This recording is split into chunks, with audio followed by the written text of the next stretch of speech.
উপমহাদেশের অন্যতম জনপ্রিয় সঙ্গীতশিল্পী আতিফ আসলামের ঢাকার আর্মি স্টেডিয়ামে মিউজিক্যাল নাইট 2.0 কনসার্ট নিয়ে ভক্তদের মুগ্ধতা কাটতে না কাটতেই নতুনভাবে নেট দুনিয়ায় ঝড় তুলেছে তার একটি ছবি।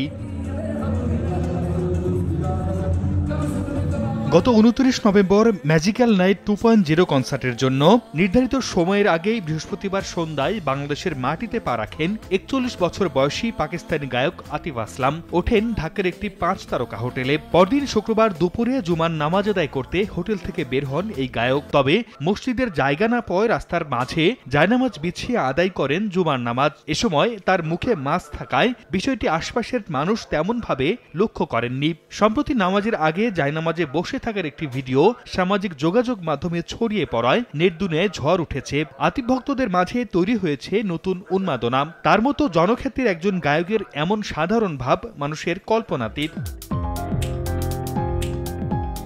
বিষয়টি নিয়ে বাংলাদেশের সঙ্গীত অঙ্গনেও তৈরি হয়েছে নানা আলোচনা। এর মধ্যে দেশের নামকরা কয়েকজন শিল্পী বিষয়টি নিয়ে ফেসবুকে পোস্ট করেছেন।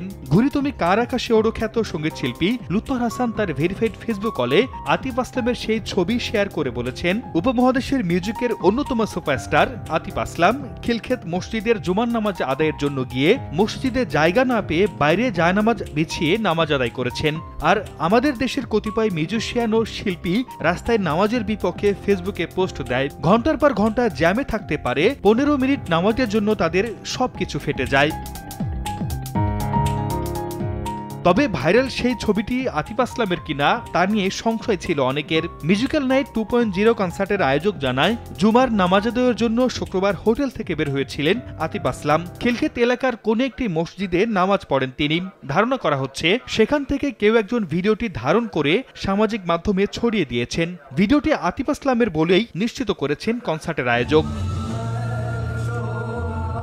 29 নভেম্বর ঢাকার আর্মি স্টেডিয়ামে ম্যাজিক্যাল নাইট 2.0 কনসার্টে অংশ নিয়েছিলেন সঙ্গীতশিল্পী আতিফ আসলাম। 3 ঘন্টা ননস্টপ পারফরমেন্সে তিনি একে একে গেয়েছেন তেরে হুনে লাগা হুন, জিনা জিনা, দিল দিয়া গাল্লা, মে তেনু সামজাউন কি সহ অসংখ্য গান।